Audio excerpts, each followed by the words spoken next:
Hey guys, welcome back to my channel.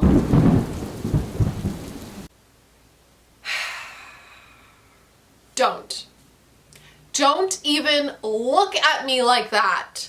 I had the worst reading month of my entire life in February, and I'm gonna tell you all about it, okay? And I know what you're thinking, like, oh, Megan, you picked a really crappy TBR that like doesn't suit your personality at all. And like, listen, I'm offended that no one actually flat out told me this to my face. Listen, say it to my face next time, okay? Oh man. Okay, so hi, hello, hi, welcome. If you don't know me, it's probably best if we keep it that way. But if you don't know me, how I do my wrap-ups, I start with the books that I like the least, and then I work my way up to the books that I like the most. And in February, unfortunately, most of these were books that I did not like. So if you are into rants and people complaining, just stick around and keep watching. And if you like horror and thriller specifically, subscribe, I guess, if you aren't afraid of me after watching this video. So let's just jump right in. I don't even know how many books I read in February because I literally didn't even make a list. I just got home from work like 20 minutes ago. Listen, I've been out, I had appointments today, I went to work, and now I'm like, I just sat down to film quick on a whim, and I don't even have like a list of my star ratings. I don't have any information. So just bear with me. So I read 18 books in February. Most of them were between a 1 and 3 to 3.5 star rating. So I'm just gonna jump right in. I'm just going to go ahead and get started with my 1-star reads because I feel like this is going to be such a long video. So let's just get into it. The book that I hated the most, Conversations with Friends by Sally Rooney. This will be in my worst books of 2023 video. And it's only March. Like, March just began. I read this in February. One of the worst books I've ever read. At first, I like tried to justify some things, but like, no. No. Sally Rooney and I have beef, okay? I am starting beef with Sally Rooney because, just hear me out. Just you wait. Just hear me out, okay? So, first of all, what is this book even about? I don't remember because I feel like she should have named this book Conversations with Drywall to begin with because it's so fucking boring. And so this book it's like a romance, contemporary kind of book, and it's about this girl, Frances. And she has this friend, Bobby, which Bobby is like the only redeeming quality about this entire book because she's like the only one I didn't want to stab in the face. So her and her friend, they kind of become friends with this like rich celebrity woman. She's like a fucking photographer or something. I don't know. And then she has this husband, Nick, and listen, this book is about cheating, okay? Like, need I say more? Okay, let's just put it all out there on the table.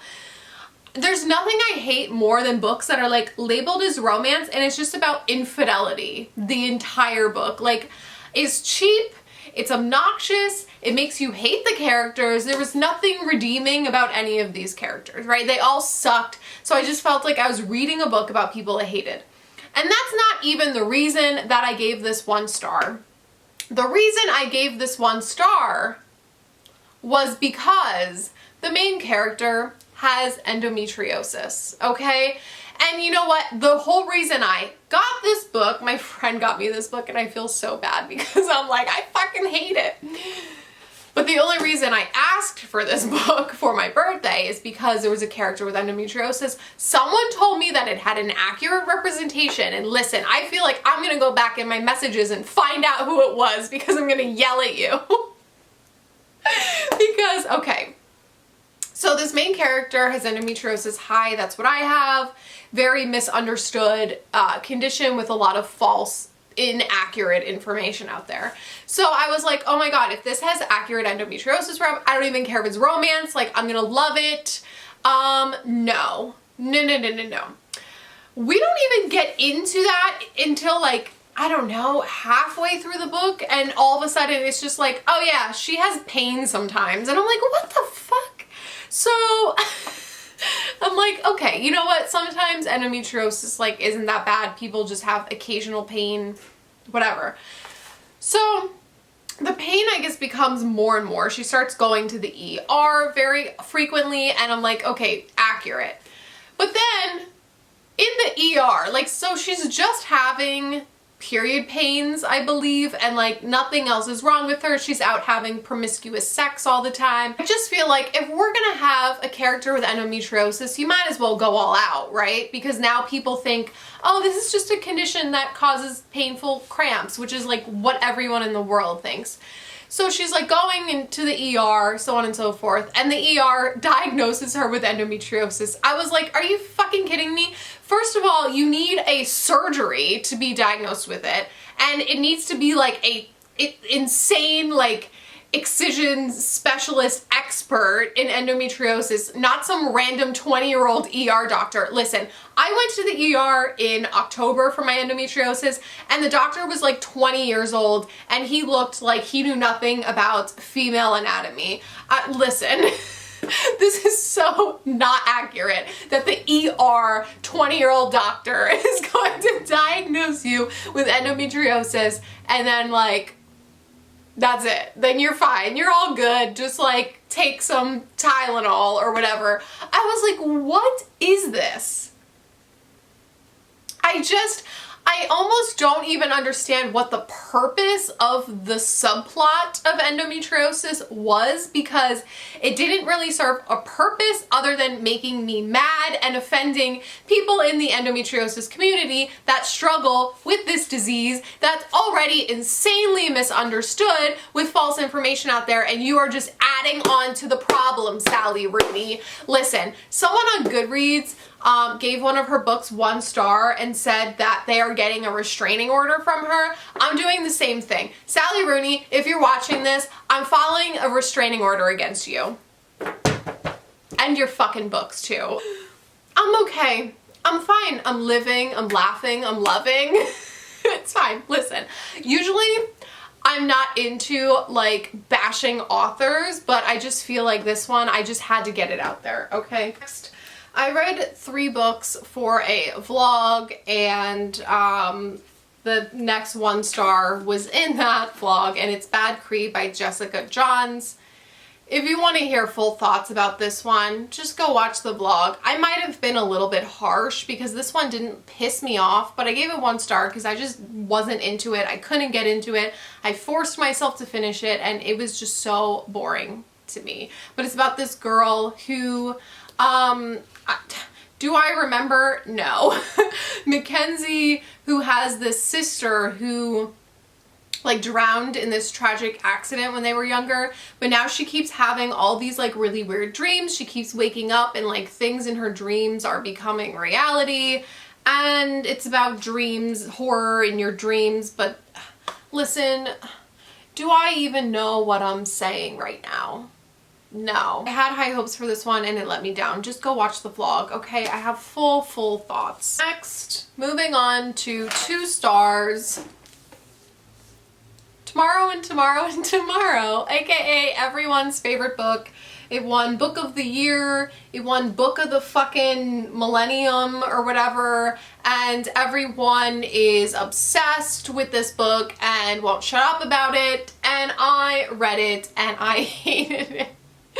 First of all, okay, so this is just like a contemporary story about these 2 friends that run into each other at this train station, and they haven't seen each other for a very long time, and we're kind of flipping between past and present and kind of learning all about their friendship and when they first met when they were kids, and then they went to college together for video game development, And so we're just kind of like learning about them developing video games, learning about their personal lives, their friendships, their love lives, literally everything about them, right? And I love character-driven stories, books. Like, I could get into a long, boring book about character development, because if I care about the characters, I don't care what the book is about. But this, I just could not get into this. These characters were just to me. Like, I wasn't a big fan of the characters, and not only that, this book was so fucking long and so boring, because every chapter is about video game development. And it goes on and on and on and on and on. We're developing this video game, but then this character does this, and blah, blah, blah, blah, and then in the video game you have to do this, and then we're going to develop this other video game. But then we're going to fight, and then we're going to make up and become friends again, and then we're going to develop another video game, and then we're going to fight again, and then we're going to be friends again. It was just on and on and on and on. I was like, this is so repetitive. And not only that, it is so overwritten. Like, the author added in like these huge words. Like, every fucking paragraph had some kind of SAT word in it where I had no idea what the meaning was. I thought that maybe I was just stupid, but then everyone else started telling me the same thing. That this one girl messaged me and said, like, every paragraph she had to like look something up online, the definition. And I was like, yeah, I am just not into that. Listen, I did not give a single fuck about this book, but I gave it 2 stars because there were certain parts of it, like, I did like the very ending completely lost me, but the chapter like before the actual ending I liked. It was heartfelt. There were certain bits and pieces that were emotional. I liked the one main character, Sam, is dealing with some chronic pain, and he's an amputee, so he has like phantom limb pain, which I'm a therapist, so like I appreciated certain aspects of it, but I overall hated this book. Sorry. Listen, don't come for me. All these books are going on Pango. I just can't even. Some other unfortunate soul out there can read these because I am just done. Next. Ooh, this is a 2.5. What Lies in the Woods by Kate Alice Marshall. Was this a 2.5 or a 2-star? No. I think I gave this 2 stars. So this is the story of this girl with her 2 best friends. When they were younger, they would kind of like hang out in the woods together, and they were attacked by this man who, I think he like stabbed the main character a whole bunch of times. And they put away the serial killer. They, you know, told the police, oh yeah, this guy did it, and then they convicted this guy and said he was like the man responsible for all these murders in the town. Now, in present day, they're like 30, and our main character's like, I don't think that guy did it. I think I put the wrong guy away in jail. So we are just following past and present timelines, kind of what happened. This book was kind of a mess. I don't know why so many people love this one, because to me it was ridiculous. Like, motive ridiculous, the ending ridiculous. Half the twists I knew what they were, I saw them coming, which doesn't really bother me, but then the other twists were just like ridiculous. I didn't really I don't know, I just could not get into this one. Hi, it's editing Megan here. I completely forgot to mention about the hot podcaster. This book has the hot podcaster element, which I am so fucking tired of. It's always like, the hot podcaster comes to town and helps solve the murder, and then they fall in love. Like, get the fuck out of here. What really gave me a kick out of this one was every single page. I'm like not even kidding. After the halfway mark, it was almost every single page. She said something along the lines of, I inhaled a deep breath. I let out a breath I didn't know I was holding. I exhaled a sharp breath. I took in another sharp breath. My breathing is becoming deeper. He exhaled a deep breath. I was like, what the actual hell? It was every page. And I started listening to it on audio, and it was so distracting and took me out of the story so much because the writing was terrible. I'm sorry, Kate Alice Marshall, but you need to come up with some other things to say or edit them out because it was so distracting. So distracting how this writing was. Oh my gosh. Then my next 2.5 was a book that I read for Elizabeth from Reading Riley's book club. She invited me on her live for the month of February along with Jess from Cozy Jess Reads. And if you want to hear a full discussion about this book, it is Plastic Monsters. I will leave that live show like linked all over, so if you want to hear a full hour-long discussion, go check it out. It's just about this woman. It's an extreme horror novella, which is up my alley, but this one I wasn't a big fan of the writing, and it's about this woman who is, you know, having issues with her image, and she basically goes down this crazy road of like wild plastic surgery because she's jealous of this other woman that she works with. Listen, if you want full thoughts, go check out that video. The writing of this one just wasn't it because it was a man trying to write women and like pretend like he understands women's issues, and it just, no.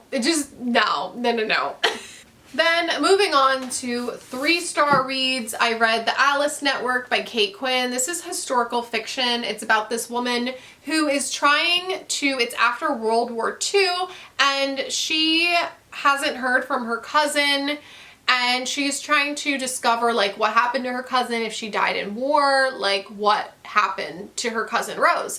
And she finds connections with this woman, Eve, is that her name? Who was a spy in World War I, and she thinks she knows who might be connected to Rose's disappearance. So we're flipping between like World War I chapters and then after World War II. And like, it was okay. It wasn't my favorite historical fiction. I know a lot of people really like this author. I've tried 2 books by her and I'm just not a huge fan of the writing. I don't know. I feel like her books just kind of drag for me, but like, it was okay. It wasn't horrible. It's just not the kind of historical fiction that I'm into necessarily. I'm more of a, oh, let's just like read about tragedy and cry kind of girly, not like let's actually learn about war. Listen, not that I like don't want to learn about actual history and war. It's just that when I pick up a historical fiction, I just want to cry. Okay. And her books just don't do it for me.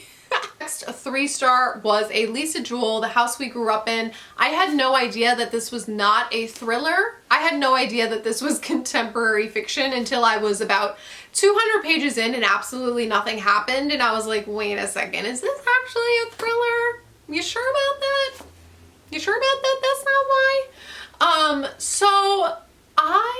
Okay, so this one is about this family, the Bird family, and we are just learning about their lives, and every Easter, the mom like puts together this little Easter extravaganza that's their holiday, and we basically learn all about this family and what led to them kind of falling apart. So the one Easter, this tragedy happens in the family, and ever since then their family has kind of been falling apart. The mom becomes a hoarder, and we're just following like everyone in this family, just bad thing after bad thing after bad thing after bad thing keeps happening to them. But I didn't really feel a huge connection to the characters, so I almost like didn't really care. Typically I love Lisa Jewell and love her like writing style, but I wasn't a huge fan of this one. It was kind of just dragging and boring in a lot of parts because it's a book about nothing. But I mean, it wasn't bad. It just wasn't my favorite. So I settled on 3 stars because I don't know. I feel like if I would have cared about these characters a little bit more, I would have given it a higher rating, but I just couldn't fully get into it. I don't know what it was, but yeah. Then I have 2 3.5s here that I read for that vlog that I also read Bad Cretin. We have episode 13 by Craig DeLuey. This is a found footage horror where it is mixed media, interviews, little journal entries, video footage, all kinds of things about this camera crew that goes to explore this haunted, abandoned house where this paranormal research crew used to live in and vanished mysteriously.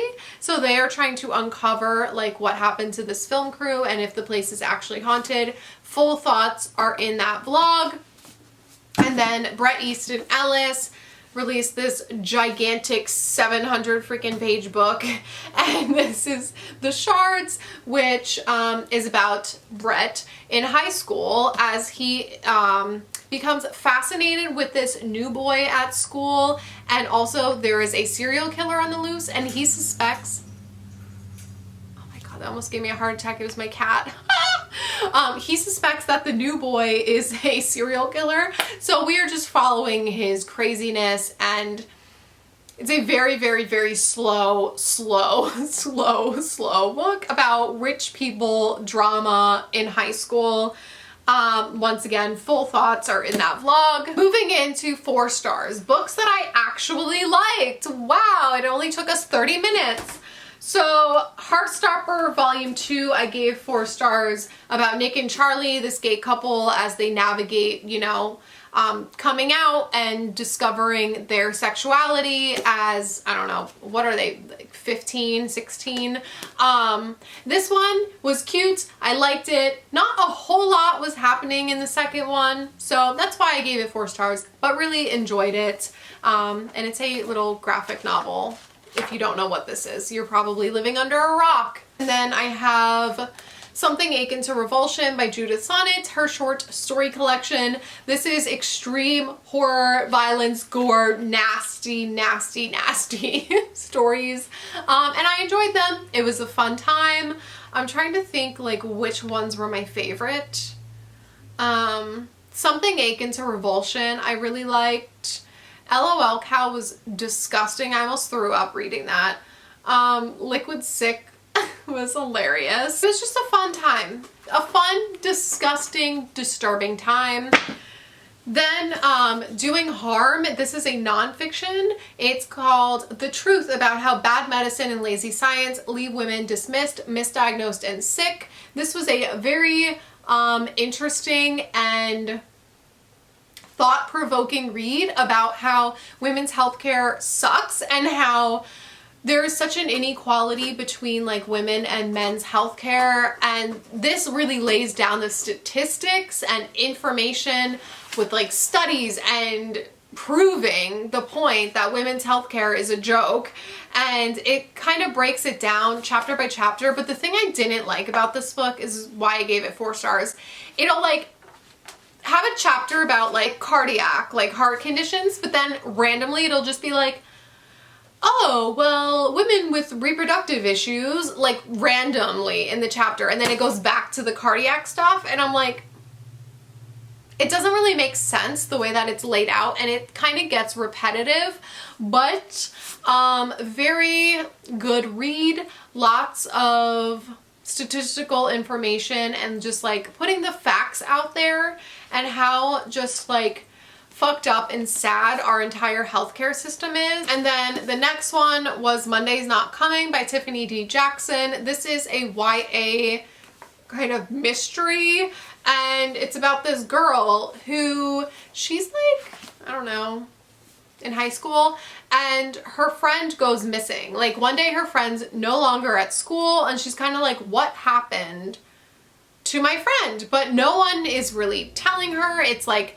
no one at school knows, the teachers don't know, like no one is saying anything about where she went, her parents won't tell her anything, so she's trying to figure out like on her own what happened to her friend.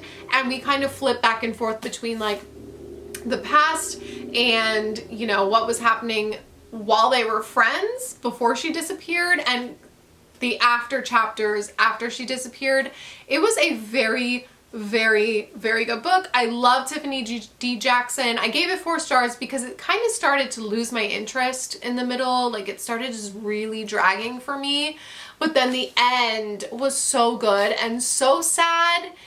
And I just love how all of her books kind of have this like deeper hidden meaning and plot and point to them.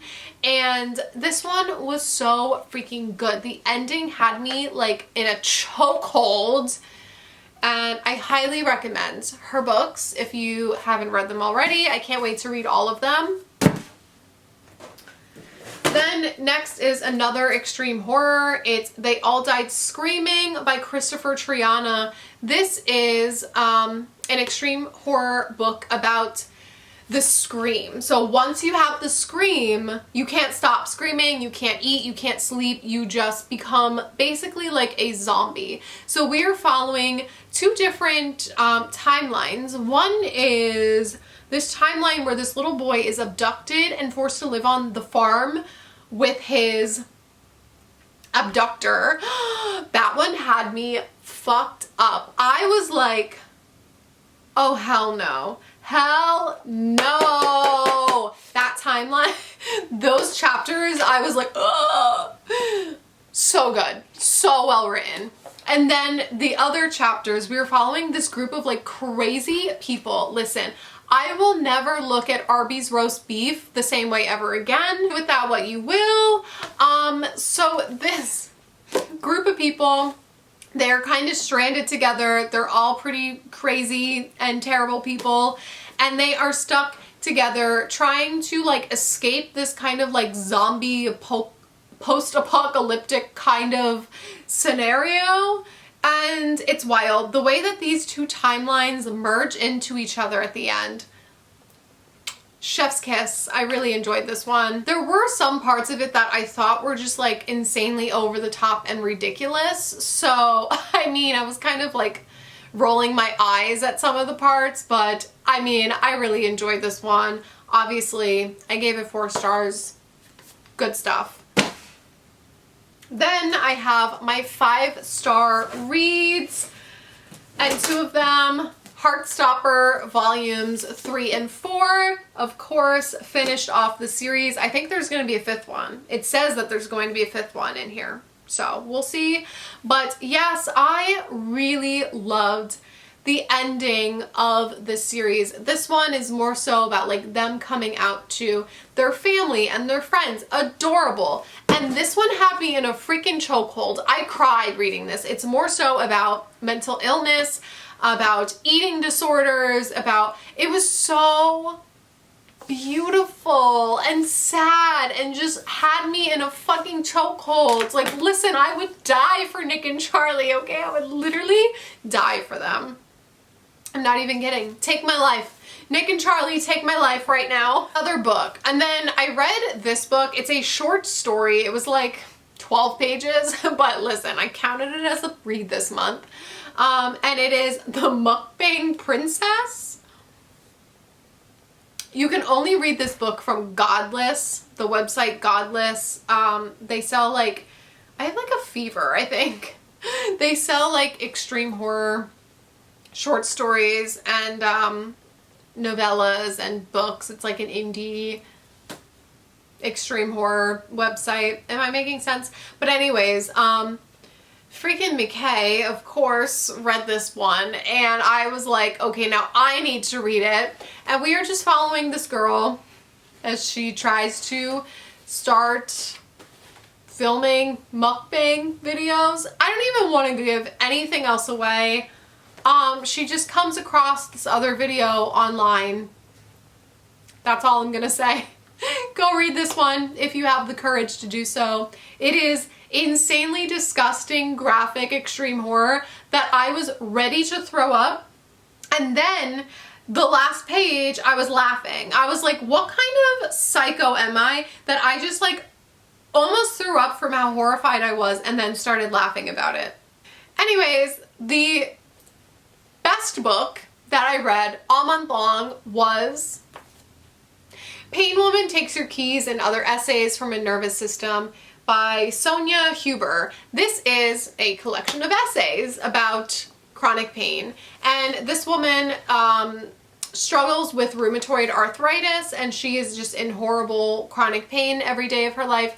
And listen, I'm in horrible chronic pain every day of my life as well. And so I read this and I immediately had to get out highlighters and just start highlighting things, because everything was so insanely relatable in this book that I was just like, every essay I was like, yep, relatable, yep, relatable. Like everything was just to a T exactly what it feels like struggling with chronic pain. Even if you don't have rheumatoid arthritis, I recommend this if you have any kind of chronic pain, or if you're trying to just like learn about chronic pain. This is, you know, essays, poetry. It's very beautifully written. It does get a little repetitive sometimes. Like you can tell she wrote a bunch of essays and then put them all together for a book, but it didn't take away from how powerful this was. It was just so beautiful, and I was literally in tears because of how freaking relatable this is. I absolutely love this book so, so much, and I highly, highly, highly recommend. Okay, that's it. That's it. We did it. We did it. I'm just so happy that I finally got those things off my chest, because I have been holding in my anger all month long, and it feels good to just like let it out, be done with these books. I can get rid of them and just keep moving forward. So yeah, let me know what your favorite book you read this month was in the comments down below, and I will see you in my next video. Bye!